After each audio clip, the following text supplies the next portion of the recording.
Om Shanti. Good morning. साकार मुरली 13 जनवरी 2024। बाबा का मीठा मीठा पत्र हम मीठे मीठे बच्चों के मीठे मंथन के लिए। मंथन शुरू करने से पहले आज के समान पर एकाग्र हो जाते हैं और अनुभव करते हैं मैं फरिश्ता स्वरूप हूँ। फरिश्ता अर्थात जिसका पुरानी दुनिया से, पुराने देह से कोई रिश्ता नहीं। एकदम हल्के हो जाएं और हल्के होकर के मुरली का श्रवण करते हैं। आज की साकार मुरली तो एक शब्द के ऊपर है और वो शब्द है उन्नति, जिसको अंग्रेजी में कहा जाता है प्रोग्रेस। तो हर एक दुनिया में देखो तो उन्नति का ध्यान रखता है। बगैर उन्नति के तो दुनिया चलती नहीं है। हर कोई बोलेगा भाई कितनी प्रोग्रेस है। अगर आप स्थूल में देखो तो कोई सोचेगा कि आज मेरी एक दुकान है तो कल दूसरी हो, कल तीसरी हो। यही तो उन्नति है ना? एक कमरा था, 2 कमरे बने, 4 कमरे बने, तो उन्नति, इसको उन्नति कहा जाता है। आप छोटे ऑफिसर थे, बड़े ऑफिसर बने और बड़े ऑफिसर बने, इसको उन्नति कहा जाता है। तो आजकल दुनिया में उन्नति कहा जाता है मटेरियलिस्टिक प्रोग्रेस को। जिसकी सैलरी ज़्यादा बढ़ रही है, जिसको मटेरियल ज़्यादा बढ़ रहा है, वो उन्नति में है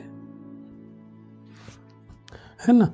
तो आज की दुनिया में जो भी उन्नति का साधन रखते हैं वो शरीर की उन्नति का साधन रखा जाए। देखा जाए तो किसकी उन्नति के लिए करते हैं? शरीर की उन्नति के लिए तो करते हैं ना। शरीर को रहने के लिए अच्छा घर चाहिए, मकान चाहिए अच्छा, है ना? चलने के लिए अच्छी गाड़ी चाहिए, एसी चाहिए, जो भी चाहिए सब किसके लिए है? Everything for betterment of the body, उसके लिए सब करते हैं। उसमें भी कई बार बहुत गड़बड़ हो जाता है ना? उन्नति के बजाय अवनति हो जाती है, प्रोग्रेस रुक जाती है। तो लोग आज देखो दुनिया में जितना भी व्यापार होता है सब किसके लिए होता है? हर कोई तो उन्नति के लिए करता है। तो वो है शरीर की उन्नति के लिए, लेकिन आत्मा की उन्नति कैसे होगी? आप देखो शरीर की उन्नति के लिए तो लोग डॉक्टर के पास जाते हैं। डॉक्टर लोग आप देखो क्या क्या आजकल कर देते हैं। हार्ट निकाल करके इधर से उधर ट्रांसप्लांट कर देते हैं, किडनी का ट्रांसप्लांट कर देते हैं, हर एक अंग का ऑपरेशन कर करके चेंज कर देते हैं। तो उन्नति किया ना। मेडिकल साइंस ने कितनी उन्नति किया। साइंस ने भी बहुत उन्नति किया, चांद पर पहुंच गए तो ये भी उन्नति है। भारत देश ने भी बहुत उन्नति किया। टेक्नोलॉजी ने कितनी उन्नति किया सोचो। कहाँ हम एक देश से दूसरे देश जाने के लिए हफ्तों लगते थे, शिप से जाया करते थे लोग। पहले एक शहर से दूसरे शहर जाने के लिए टाइम लगता था, महीनों लगते थे। लोग पैदल जाते थे, घोड़ा गाड़ी से जाते थे। तो उन्नति है ना।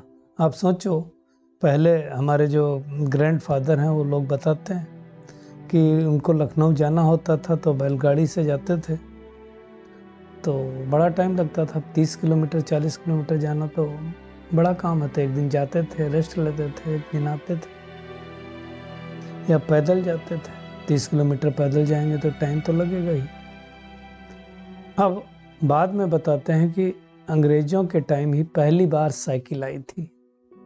तो जब उसके बारे में सुना तो वो कह रहे थे कि हमने सोचा कि ये साइकिल को जब किसी चीज के पहले स्टैंड वगैरह नहीं होता था शुरू में, तो जब दीवार के सहारे खड़ी कर दो तो रुक जाती है, और ऐसे अगर रखो तो गिर जाती है।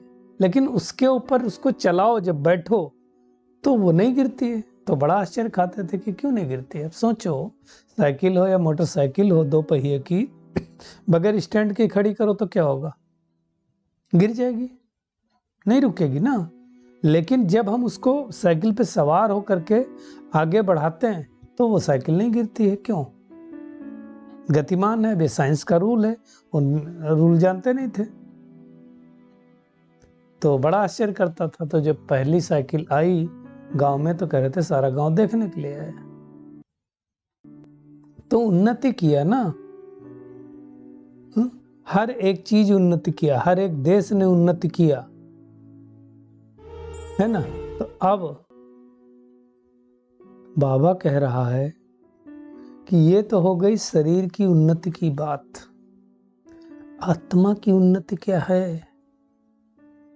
आत्मा की उन्नति कोई भी करा नहीं सकता है। आत्मा की उन्नति एक परमात्मा ही करा सकता है, और उसकी प्रोग्रेस एक परमात्मा ही बता सकता है। वास्तव में देखा जाए तो परमात्मा की ही रिस्पॉन्सिबिलिटी है, और कोई बता नहीं सकता है। इसलिए आप देखो, आत्मा शरीर में कहाँ रहती? दोनों आंखों के बीच में रहती। आप देखो, दुनिया भर की बीमारी शरीर में कहीं होती, किसी को देखा यहाँ दोनों भ्रुकुटी के बीच बीमारी हो गई हो, इसका ऑपरेशन कर रहा हो कोई? कभी नहीं मिलेगा। आज बाबा ने इसके बारे में चर्चा किया है कि उसका ऑपरेशन कभी नहीं हो सकता। क्यों? वो थैलेमस हाइपोथैलेमस के बीच जो आत्मा बैठी हुई है, ऑपरेशन करने जाएंगे आत्मा निकल जाएगी, इसलिए वहां कभी ऑपरेशन होता ही नहीं है।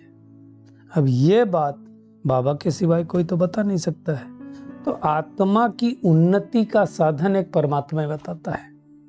आत्मा जो 16 कला संपूर्ण थी सतयुग में, वो कलयुग में कला विहीन हो गई।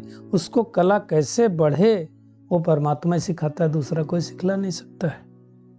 तो चेक करना चाहिए कि मैं आत्मा जब से ज्ञान में आया हूं, मेरी उन्नति हो रही कि नहीं हो रही, कितनी उन्नति हुई है। वरना 16 कला है, कितनी कलाएं आई हमारे अंदर, चेक करना है ना।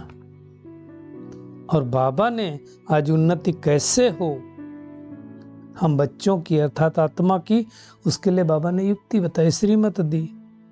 तो बाबा कहता अगर उन्नति चाहिए तो 4 बातों का ध्यान रखना है। पहली बात, सदा याद की यात्रा पर रहो। क्यों याद की यात्रा पर रहो? क्योंकि हम याद करेंगे तो आत्मा के ऊपर जो विकारों की जंक लगी हुई ना 63 जन्मों की उतरेगी। हमने जो विकर्म किया हो, विकर्म नष्ट होंगे। याद के अलावा विकर्म नष्ट नहीं हो सकते हैं। और उसको बाबा ने जो कहा, ज्वालामुखी रूपी याद करो, पहली बात है ये। दूसरा कहा बाबा ने, कभी भी बीती को याद नहीं करो और आगे के लिए कोई आस नहीं रखो। मतलब 3 काल होते हैं, पास्ट, प्रेजेंट और फ्यूचर। अब देखो, राजयोग यही हमें सिखलाता है। पास्ट मेजॉरिटी लोग क्या करते हैं, या तो पास्ट की चर्निंग करते रहते हैं, तो फ्यूचर के बारे में सोचते रहते हैं हर समय। आप देखो, या तो हम पास्ट में होते हैं, फ्यूचर में होते हैं, प्रेजेंट में तो मुश्किल ही रहते हैं। गौर करेंगे तो रह पाएंगे। अब पास्ट में अगर हम रहेंगे, पास्ट की बातों का चिंतन करेंगे, तो हमें दुख होगा या सुख होगा? अब देखो, कितने लोग पुरानी बातें याद कर करके आज भी दुखी हो जाते हैं। पुरानी बात कोई हुई थी, वो व्यक्ति सामने आ गया, याद करके गुस्सा में आ जाते हैं। तो पुरानी बातों से कोई फायदा तो होता नहीं। और आगे के लिए अगर सोचा हमने कि कल ऐसा हो जाए तो ऐसा हो जाए, तो और जैसे ही सोचा कल ऐसा हो जाए, तो दूसरा थॉट क्या आता है, ऐसा नहीं हुआ तो क्या होगा? और ये जैसे आया, नेगेटिव एनर्जी हमने भेज दी। ऐसा नहीं हुआ तो क्या होगा, ये फ्यूचर में जाने के नुकसान है। मेरे साथ अच्छा नहीं हुआ तो, ये नहीं हुआ तो, अब ये सारी चीजें क्या है, डाउट क्रिएट करती हैं। और पास्ट में, पास्ट की चीजों को सोच सोच करके हम दुखी होते रहते हैं, कोई फायदा तो होता नहीं है। वास्तव में जो एनर्जी हमें आगे लगानी चाहिए, मतलब प्रेजेंट में लगानी चाहिए, वो पास्ट की चर्निंग में चली गई। जो प्रेजेंट में लगानी चाहिए वो फ्यूचर में चली गई। फायदा कहाँ हुआ? 3 ही टेंशन है, पास्ट, प्रेजेंट और फ्यूचर। अब दुर्भाग्य की बात है, आज दुनिया में जितनी भी चीजें होती हैं, पूरी कमेटियां बनती हैं, रिसर्च होती हैं कि हुआ क्या था इस इंसिडेंट के अंदर। 90% इंसिडेंट में मिलता कुछ नहीं है। अब आजकल लोग सोचते हैं ह्यूमन एरर है, मशीन एरर है, क्या हुआ, आखिर क्यों हुआ, फॉल्ट क्यों हुआ। ह्यूमन एरर है तो उसको चिट्ठी पत्री दो, ये सब बहुत कुछ होता है। तो बाबा क्या कहता है कि कभी भी बीती को याद नहीं करो और आगे के लिए कोई आस न रखो, मतलब पास्ट में भी नहीं रहो, फ्यूचर में भी नहीं रहो, क्या करो, फिर प्रेजेंट में रहो।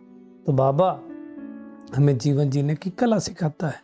तीसरी बात बाबा ने कहा, शरीर निर्वाह के लिए कर्म भले करो, कर्म तो करना पड़ेगा शरीर निर्वाह के, रहना है, खाना है, पीना है, बच्चों को पालना है, ऑफिस जाना है, दुकान जाना है, ये सब करना पड़ेगा। लेकिन जो टाइम मिले वो वेस्ट नहीं करो, और टाइम मिले वो वेस्ट नहीं करेंगे तो आप कुछ ना कुछ तो कर ही पाएंगे। बाबा कहता है उसके लिए क्या करो, परमात्मा की याद में टाइम सफल करो, शुभ कर्म में देरी न करो, सांसों का कोई भरोसा नहीं। तो ये तीसरा काम करना है। और चौथा काम बाबा ने दिया, कम से कम 8 घंटा ईश्वरीय सेवा करो, तुम्हारी उन्नति होती रहे। बाबा ने सिंपल फार्मूला दिया, 8 into 8 8 घंटा अपना धंधा करो शरीर के लिए, 8 घंटा आराम करो और 8 घंटा ईश्वरीय सेवा करो।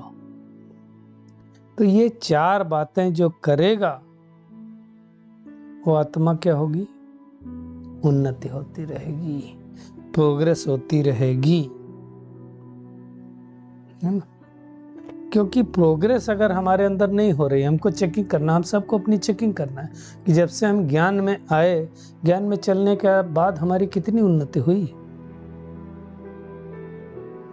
क्योंकि ऐसा सर्जन मिला है, फिर भी अगर हमारी उन्नति नहीं हुई तो फिर क्या होगा। बाबा ने कहा इसके बाद भी कोई मीडियम उन्नति करते, कोई 3rd क्लास करते, कोई बहुत अच्छी उन्नति करते हैं। इसमें भी 3 लेवल होते हैं, उत्तम, मध्यम, कनिष्ठ। तो मेरे कौन सी लेवल की उन्नति है। बाबा आया है हमारी उन्नति करने, तो उन्नति हो रही कि नहीं हो रही। तो बाबा ने कहा चेक करो कि तुम्हारी कितनी उन्नति हुई है ना।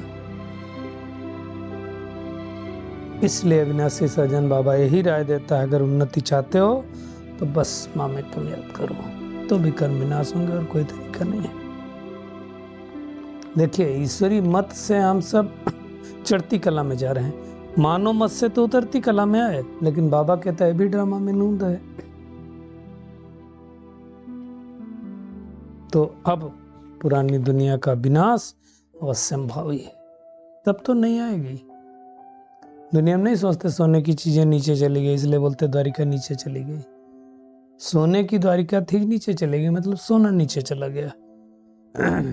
अब फिर से वापस आएगा। बाबा कहते हैं मैं सबका उपकार करता हूं, और तुम क्या करते हो, मुझे उपकार करने वाले के ऊपर अपकार करके गाली देते हो, है ना। साथ साथ महिमा भी करते हैं बाबा की। आज फिर से बाबा ने उन 32 गुण वाले चित्र को याद किया है, तो हमें पूरी उम्मीद है कि सबने वो 32 गुण पढ़ लिए होंगे और उनको याद भी किया होगा। उस 32 गुणों की महिमा है बाबा की, उस महिमा को बार बार गाओ। ऐसा भगवान जो हमें हाईएस्ट बना रहा है, होलीएस्ट बना रहा है, तो ऐसी पढ़ाई तो रोज पढ़नी चाहिए, छोड़नी क्यों चाहिए। एक्चुअली उन्नति का मतलब चढ़ती कला, सिंपल। तो हमारी चढ़ती कला है कि नहीं, वो हमें चेक करना है। बाबा कहता है मैं तुमको शांति धाम ले जाने के लिए आया हूं, तो क्या करो, जाने की मेहनत करो। और सतो प्रधान बगैर जा नहीं पाएंगे, तो मेहनत तो करनी पड़ेगी ना। बाबा ने कहा मैं ही अहिल्याओं, गणिकाओं, कुब्जाओं सबका उद्धार करता हूं। बाबा ने कहा देखो पद्मा पदम भाग्यशाली सिर्फ तुम ही बनते हो, बाकी सब पद्मा पदम नहीं बनते भाग्यशाली, तब थोड़ी सतयुग में जाएंगे। तब बाबा कहता है पुरुषार्थ करो, मेहनत करो, योग से पवित्र बनो, है ना। क्योंकि देखो तुम ऐसी दुनिया में जा रहे हो, बाबा कहता है वहां तो सदा सुहागिन रहोगे, और जो माला का दाना बनने वाले होंगे, बाबा ने कहा उनसे अच्छी फीलिंग आएगी। कई बार आप देखो पुराने से नए वाले तीखे निकल जाते हैं, लेकिन ये मासी का घर नहीं। सारा दिन नशा चढ़ा रहे कि हमें भगवान पढ़ाता है, निश्चय रहे मासी का घर नहीं है। बाबा कहता है महावीर बनना है।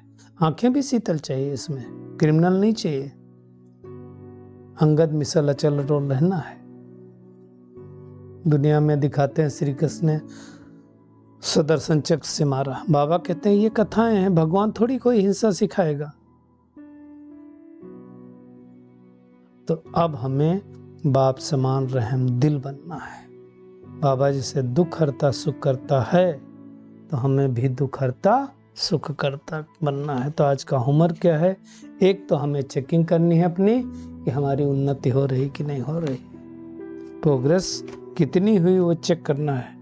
और उन्नति का मतलब हमारी चढ़ती कला होनी चाहिए, है ना, कितना हम आगे बढ़ रहे हैं। और कम से कम 8 घंटा इस रे गवर्नमेंट की सेवा में देना है। परमात्मा जैसा गुणवान बनना, और उसके लिए परमात्मा के 32 गुणों को स्मृति में रखना है। पास्ट, प्रेजेंट और फ्यूचर को समझते हुए पास्ट और फ्यूचर में न रह करके प्रेजेंट में रहना है, तो प्रेजेंट मिलेगा। आज का बाबा का वरदान है संकल्प, बोल और कर्म, तीन ही चीजें हैं। बाबा कहता है उनके व्यर्थ को समर्थ में परिवर्तन करने वाले होली हंस भव। होली हंस का मतलब होली माने पवित्र, और हंस आपको पता है कितना अच्छा होता है। तो होली हंस का अर्थ ही बाबा ने कहा संकल्प, बोल और कर्म के व्यर्थ को समाप्त कर हो जाए। जैसे हंस क्या करता है, कहते हैं नीर और चीर को अलग कर देता है ना, कंकड़ और क्या बोलते हैं मोती को अलग कर देता है। तो व्यर्थ है पत्थर, पत्थर की वैल्यू नहीं होती, रतन की वैल्यू होती है। तो होली हंस जो होगा वो परख लेगा ये चीज अच्छी है बुरी, ये काम की है या काम की नहीं है। तो बाबा ने कहा जो नॉलेजफुल आत्माएं हैं, राजयोगी आत्माएं हैं, मतलब नॉलेजफुल हैं, और रूलिंग पावर, कंट्रोलिंग पावर वाले होते हैं, है ना, अपने ऊपर रूल करने वाले, अपनी कर्मेंद्रियों को कंट्रोल करने वाले होते हैं। और जो अपनी कर्मेंद्रियों को कंट्रोल कर लेते हैं उनसे व्यर्थ नहीं हो सकता है। और बाबा ने कहा ये स्मृति ही होली हंस बना देती है हमें। स्लोगन है जो स्वयं को इस देह रूपी मकान में मेहमान समझते हैं वही निर्मोही रह सकते हैं। बस दिन भर यही संकल्प करना है कि मैं इस दिन देह में अवतरित हुई मेहमान आत्मा हूँ, महान आत्मा हूँ, वापस जाना है, तभी संभव है। और बाबा ने कहा कि चलते फिरते क्या करो, ट्रैफिक, जैसे ट्रैफिक कंट्रोल नहीं करते हैं, ट्रैफिक कंट्रोल मतलब क्या हो गया, मन का ट्रैफिक कंट्रोल को क्या बाबा ने कहा 3 मिनट साइलेंस की प्रैक्टिस कराते हैं ना जैसे वो, तो क्या करो बार बार में मैं फरिश्ता हूं उसका प्रैक्टिस करो, तो हम फरिश्ते स्वरूप में स्थित हो पाएंगे। तो आज सारा दिन हमें बार बार अपने फरिश्ते स्वरूप का आह्वान करना है। सूक्ष्मतन में भी जा करके ब्रह्मा बाबा के सम्मुख बैठ करके भी फरिश्ते का अनुभव कर सकते हैं। तो ऐसी मीठी मुरली के लिए बाबा का बहुत बहुत शुक्रिया। अच्छा, ओम शांति।